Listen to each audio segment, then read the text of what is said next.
बिस्मिल्लाहिर्रहमानिर्रहीम। अस्सलाम वालेकुम। आज की इस वीडियो में हम बात करेंगे पाकिस्तान के आज कौमी असम्बली से पास होने वाले बजट की, और जो अपोजिशन ने तूफ़ान बदतमीज़ी जो आज कौमी असम्बली के अंदर मचाया, और उसके बाद मीडिया स्क्रीनों पर जिस तरह से एक इल्ज़ामी सियासत और एक तनकीद की सियासत, एक बड़ी मनफी सियासत जो अपोजिशन की जानिब से देखने में आई, वो तो आप कह सकते हैं अपोजिशन का काम है। अपोजिशन ने सियासत ही करनी है, उनकी जॉब ही यही है, उनकी ज़िंदगी का मकसद ही यही है।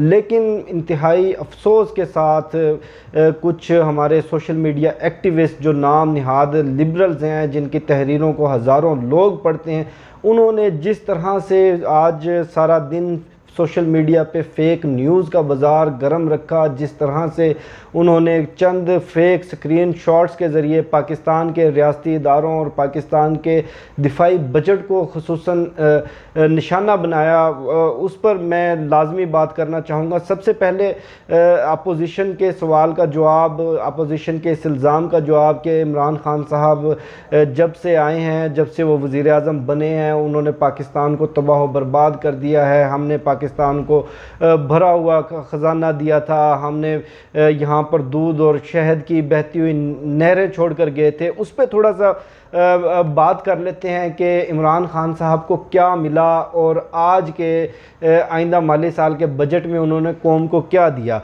ये देखें जी, आज का जो बजट था उसमें जो अखराजात का अंदाज़ा लगाया गया है, जो वफाक ने आइंदा माली साल के अंदर जो अखराजात करने हैं वो 7,400 अरब रुपये हैं। ये यानी 7,400 अरब रुपये का बजट आज मंजूर किया गया, जबकि वफाक की जो टोटल आमदन थी वो 4,963 अरब रुपये थी। करीबन ये 3,200 अरब रुपये का खसारा है। यानी कि जो अखराजात हैं, उन अखराजात को पूरा करने के लिए 3,200 अरब रुपये अभी भी कम है। ये जो 4,963 अरब रुपये की वफाक को आमदन हुई है, इस आमदन में से 2,874 अरब रुपये वफाक ने सूबों को वापस दे देने हैं, जिनसे सूबे अपने जो आइंदा माली साल का बजट और अखराजात उसका तयन करेंगे। उसके साथ साथ दिफाई बजट और तालीम के बजट पर एक फ़ेक स्क्रीन शॉट और एक टेम्पलेट लेकर कुछ मखसूस हलकों की जानिब से, ये जो नाम निहाद लिबरल्स हैं, उनकी जानिब से सारा दिन सोशल मीडिया के ऊपर झूठ और अफवाहों का बाज़ार सरगर्म रहा, और दिफाई इदारों पर उन्होंने तनकीद की और दिफाई इदारों की क्रेडिबिलिटी को, उन्होंने उनकी कुर्बानियों को कम करने की कोशिश की। इसमें हकीकत ये है कि 18वीं आईनी तरमीम के बाद जो माजी के अंदर वफाक के जो ज़्यादातर महकमे थे वो सूबों के पास चले गए हैं। वफाक ने आज का ये जो बजट पास किया है, ये सिर्फ वफाकी इदारों और उन महकमों से मुतल्लक है जिनका कंट्रोल बराह रास्त वफाक के पास है, जिसमें सबसे जो बड़ा बजट है, सबसे ज़्यादा जो पैसे एलोकेट करने हैं वो दिफा की मद में करने हैं। जबकि जो जिन 4 अरब रुपए का फ़ेक स्क्रीन शॉट सारा दिन सोशल मीडिया पर चलता रहा, वो 4 अरब रुपए हुजूरे वाला वो सिर्फ इस्लामाबाद की टेरिटरी के अंदर जो स्कूल्स हैं उनका बजट है। वो बमुश्किल 2-2.5 दर्जन स्कूल बनते हैं, जिनका गुज़श्ता साल का बजट 3 अरब रुपए था। इस साल वफाक ने 1 अरब रुपए बढ़ाकर टोटल उनका 4 अरब बजट किया। उसके साथ साथ हायर एजुकेशन के ऊपर भी बड़ी तनकीद की जा रही है। हायर एजुकेशन की मद में जो कि 18वीं आईनी तरमीम के बाद बराह रास्त सूबों के पास ये महकमा चला गया है। गुज़श्ता साल 59 अरब रुपए का बजट था, जो वफाक ने इस साल बढ़ाकर 64 अरब रुपए का बजट किया। ये भी इस्लामाबाद और वफाक के मातहत चंद यूनिवर्सिटियों और स्कॉलरशिप्स की मद में और रिसर्च की मद में ये सारे का सारा बजट खर्च होगा। उसके साथ साथ दिफाई बजट के ऊपर बड़ी तनकीद की जाती रही कि पाकिस्तान का दिफाई बजट बहुत ज़्यादा बढ़ गया है। बहुत सारे तो मुझे याद आ गया, इमरान खान साहब ने एक मरतबा जिक्र किया था कि पाकिस्तान में जो नौमौलूद बच्चे हैं वो 70% बच्चे खुराक की कमी का शिकार हैं, जिसकी वजह से उनके दिमाग की ग्रोथ रुक जाती है और उनका दिमाग सिर्फ 45% ग्रोथ करता है। तो मुझे बड़ी हैरानगी होती थी कि ये 45% दिमाग वाले कौन लोग हैं। आज ये 45% दिमाग वाले मैंने सोशल मीडिया पे अपनी फ्रेंड लिस्ट में भी देख लिए, अपने इर्द गिर्द भी देख लिए। आप भी बखूबी इन 45% दिमाग वालों का अपने इर्द गिर्द अपने सोशल सर्कल में तयन कर सकते हैं, जिन्होंने आज सारा दिन कौम को गुमराह और कौम को झूठ बोलने की कोशिश की। अच्छा जी, दिफाई बजट गुज़श्ता साल करीबन 1250 अरब रुपया था। इस साल दिफाई बजट के अंदर 102 या 104 अरब रुपये का इजाफा करके 1400 अरब रुपये का दिफाई मद के अंदर इस साल खर्च किया जाएगा। 1150 अरब से 139 अरब रुपये बढ़ाया गया दिफाई बजट। अच्छा, इस दिफाई बजट के अंदर एयरफोर्स भी शामिल है, नेवी का बजट भी शामिल है, कोस्ट गार्ड्स का बजट भी शामिल है, मुसल्लह अफवाज का बजट भी शामिल है। इसमें उनकी तनख्वाहें, ऑपरेशनल अखराजात, उनका खाना पीना, ट्रांसपोर्टेशन, उसके साथ साथ 3 अतराफ़ में मौजूद पाकिस्तान के दुश्मन जो एक जानिब अफ़गानिस्तान, दूसरी जानिब भारत, तीसरी जानिब ईरान को भी मैं दुश्मन ही कहूँगा। वहाँ पर सिक्योरिटी की ज़िम्मेदारियाँ, बॉर्डर सर्विलेंस की ज़िम्मेदारियाँ, उसके अलावा इंसदाद दहशतगर्दी के ऑपरेशन, उसके साथ साथ इस बजट में हमने कुलभूषण यादव जैसे जासूस भी पकड़ने हैं। हमने भारतीय पायलट भी, अभिनंदन भी इसी बजट में हमने, हमारी एयरफोर्स ने गिरफ़्तार करना है। इसी बजट में हमारी नेवी ने भारत की नेवी की आबदोज़ें भी गिरफ़्तार करनी हैं। इसी बजट में हमने भारत के ख़िलाफ़, भारतीय मुमकिना जारियत के ख़िलाफ़ अपना दिफा भी करना है। इसी बजट में हमने अपने जवानों को तनख्वाहें भी देनी है। मैंने इस हवाले से रिसर्च की है, पाकिस्तान की मुसल्लह अफवाज के जो जवान हैं उनकी तनख्वाहें ख़ित्ते में इस वक्त सबसे कम है, हत्ता कि श्रीलंका, भारत, नेपाल उनकी अफवाज से भी कम है। लेकिन प्रोफेशनलिज्म में आप कह सकते हैं कि पाकिस्तान की मुसल्लह अफवाज दुनिया की चंद बड़ी मुसल्लह अफवाज में उसका शुमार होता है। उसके साथ साथ पाकिस्तान के जो मुसल्लह अफवाज हैं उनमें करीबन 90% सिपाही लेवल के जवान हैं जिनकी तनख्वाहें 20, 21, 22 हज़ार रुपये हैं, जो कि बदकिस्मती से इस साल उनमें इजाफ़ा नहीं किया जा सका। ये अच्छा इक़दाम है। कोविड-19 की वजह से इस साल पाकिस्तान के इकॉनमी को करीबन ये एक मुहतात अंदाजे के मुताबिक 2500 अरब रुपये का नुकसान हुआ है।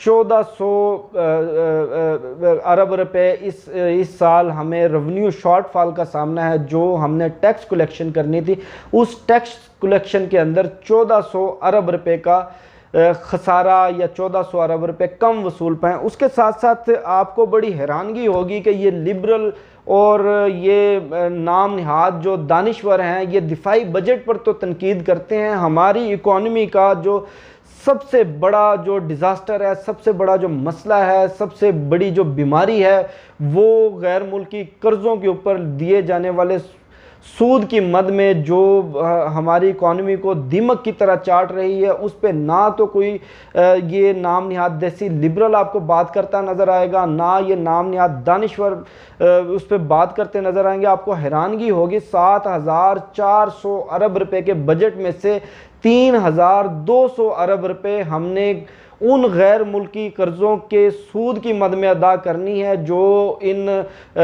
लिबरल दानिश्वरों के खाऊजी और जरदारी साहब इस कौम पर चढ़ा कर गए। उसके ऊपर तो कोई दानिश्वर तनकीद करता नज़र नहीं आएगा।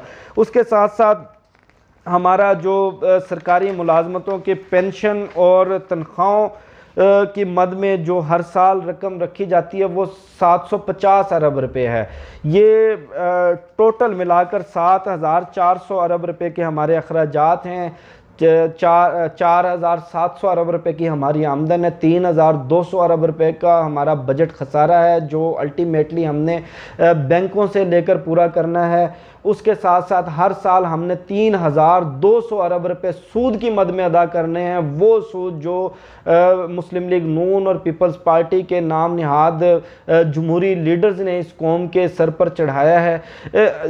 ये उन दानिश्वरों के लिए मेरा जवाब है जो पाकिस्तान पाकिस्तान के दिफाई बजट पे तनकीद करते हैं कि जनाबे वाला 1400 अरब रुपए के अंदर हमने अपने मुल्क की सालमियत को भी यकीनी बनाना है, वो तो आपको नज़र आ जाते हैं। जो असल हमारी इकॉनमी का प्रॉब्लम है, 3200 अरब रुपए का जो गैर मुल्की सूद हमने गैर मुल्की कर्ज़ों पे अदा करना है, उस पर कोई बात नहीं करता। अगर ये 3200 अरब रुपए हमें ना देने पड़े तो हमारा जो बजट का खसारा है वो बिल्कुल ख़त्म हो सकता है।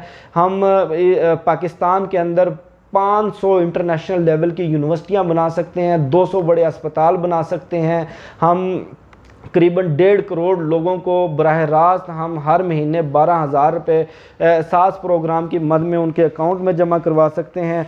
उसके साथ साथ कुछ अच्छी चीज़ें आज के बजट में रोबोटिक्स टेक्नोलॉजी के लिए करीबन 50 अरब रुपये मुख्तस किए गए। IT देखने वाले, सोशल मीडिया के यूज़र्स बखूबी जानते हैं कि आने वाला दौर IT का दौर है, आने वाला दौर डेटा का दौर है, इन्फ्लुएंसर्स का दौर है, आर्टिफिशियल इंटेलिजेंस का दौर है। इसके अंदर डेवलपमेंट बेहद ज़रूरी थी, इसमें रिसर्च बेहद ज़रूरी थी। पहली दफ़ा पाकिस्तान की तारीख़ में 50 अरब रुपये इस मद में मुख्तस किए गए हैं। उसके साथ साथ सेहत का बजट भी वफाक ने बढ़ाया है। सेहत का बजट में दोबारा वजाहत कर दूं कि 18वीं आईनी तरमीम के बाद सेहत का शोबा बराह रास्त सूबों के मातहत है। वफाक ने जो सेहत का बजट पास किया है वो सिर्फ इस्लामाबाद के अस्पताल या कराची का जिना अस्पताल या लाहौर का शेख ज़ैद, ये करीबन 5 या 6 बड़े अस्पताल बनते हैं जिनके सालाना अखराजात के लिए ख़र्च किया जाना है। उसके साथ साथ 650 अरब रुपये तरक्याती कामों के लिए मुख्तस किए गए हैं। दिया मेर भाषा और महमद और दासू डैम के लिए भी सैकड़ों अरब रुपए के फंड्स मुख्तस किए जा रहे हैं। ये एक मोटा मोटा ओवरव्यू था पाकिस्तान की इकॉनमी का, पाकिस्तान की आमदन और अखराजात और जो पाकिस्तान की इकॉनमी के जो बड़े बड़े चैलेंजेस हैं, पाकिस्तान की इकॉनमी के जो बड़ी फॉल्ट लाइंस हैं, जो मैंने आसान तरीन अल्फाज में आपको समझाने की कोशिश की। ये बहैसियत सहाफ़ी मेरी ज़िम्मेदारी थी कि जिस तरह ये नाम निहाद दानिश्वर और लिबरल्स झूठी खबरें फैला रहे हैं, मासूम लोगों को गुमराह करने की कोशिश कर रहे हैं, इनको काउंटर करना, सच्चाई से आप लोगों को आगाह करना। तालीम के बजट के ऊपर मैं थोड़ी सी वजाहत कर दूं कि गुज़श्ता साल जो सूबों ने अपने बजट में से तालीम की मद में जो रकम रखी वो पंजाब ने 320 अरब रुपये, सिंध ने 230 अरब रुपये, खैबर पख्तूनख्वा 180 अरब रुपये, बलूचिस्तान 130 अरब रुपये, ये टोटल मिलाकर 850 अरब रुपये बनते हैं। तो ये जो लोग झूठ फैला रहे हैं, जो लोग अवाम को गुमराह कर रहे हैं कि तालीम के लिए तो जनाब सिर्फ 4 अरब रखे गए हैं, दिफा के लिए 1400 अरब। दिफाई बजट की भी मैंने आपको मुकम्मल डिटेल के अंदर वजाहत कर दी, किस तरह navy, air force, Pakistan army, coast guards, उनके सिपाहियों की तनख्वाहें, ये तमाम तर अखराजात, उसके अलावा टेक्नोलॉजी का हसूल, उसके साथ साथ बॉर्डर सर्विलेंस, इंसदाद दहशत गर्दी के ऑपरेशन, इन तमाम मामलात में ये रकम खर्च होती है। ये थे वो पाकिस्तान के इकॉनमी के बड़े मसाइल। मुझे ये तमाम तर फैक्ट्स एंड फिगर्स जो मैंने आज के बजट स्पीच और सरकारी दस्तावेज़ात से कलेक्ट किए, ये देख कर दुनिया का बड़े से बड़ा इकोनॉमिस्ट, मेरा ओपन चैलेंज है, दुनिया का बड़े से बड़ा इकोनॉमिस्ट भी मुझे बता दे कि इन हालात में कोई कौम, कोई मुल्क कैसे तरक्की कर सकता है। इन हालात में ये सारे हालात, ये डाटा, ये सारे फैक्ट्स एंड फिगर्स, ये बिल्कुल ट्रांसपेरेंट मामलात हैं। ये पूरे का पूरा डाटा आम आदमी की एक्सेस में है। आप जाएं वजारत ख़जाना की वेबसाइट से, ये सारी चीज़ें आप देख सकते हैं। आप कैसे इल्ज़ाम लगा सकते हैं कि इमरान खान साहब ने तबाह कर दिया है मैशत को, इमरान खान साहब बर्बाद कर गए हैं। जनाबे वाला, ये आप एक इंतहाई गरीब मुल्क हैं, आपके लोग टैक्स देने को तैयार ही नहीं है। 22 करोड़ अवाम में से जो टोटल टैक्स पेयर्स हैं वो 10 लाख बनते हैं।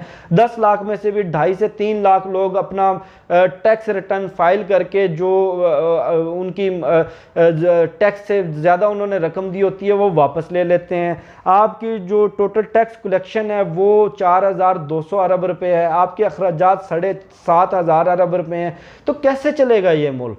ये किसी सूरत इन हालात के अंदर कौम तरक्की नहीं कर सकती। एक जानिब आपकी इकॉनमी के इतने बड़े बड़े मसाइल, दूसरी जानिब आपके तीन अतराफ बैठा हुआ वो दुश्मन जो हर वक्त आपको ख़त्म करने की, आपको तबाह करने की प्लानिंग में मसरूफ़ है, आपको कमज़ोर करने का कोई मौका हाथ से जाने नहीं देता। इन हालात के अंदर बजाय आप हमारे जो असल माशी मसाइल हैं वो कौम के सामने रखें, कौम को आगाही दें। आप सीधा दिफाई बजट को लेकर बैठ गए। जनाब आप मुझे ये बताएं, चीन किसके साथ जंग लड़ रहा है? सैकड़ों अरब डॉलर का उसका दिफाई बजट। फ्रांस किसके साथ जंग लड़ रहा है? इटली किसके साथ जंग लड़ रहा है? बरतानिया किसके साथ जंग लड़ रहा है? मेरा ख्याल है दूसरी जंग अजीम के बाद बराह रास्त इन ममालिक पे ना तो कोई हमला हुआ, ना ही इन्होंने किसी जंग का सामना किया। हाँ, चीन के बारे में आप कह सकते हैं कि 1962 में भारत के साथ चीन की जंग हुई, लेकिन उसमें चीन ने जारियत की थी। ये थे वो तमाम तर हालात जो मैंने आसान तरीन अल्फाज में आपके सामने रखने की कोशिश की। मुझे शफ़क़त अली को दीजिए इजाज़त। इंशाअल्लाह आपसे फिर नेक्स्ट वीडियो में मुलाकात होगी। तब तक के लिए अल्लाह हाफ़िज़।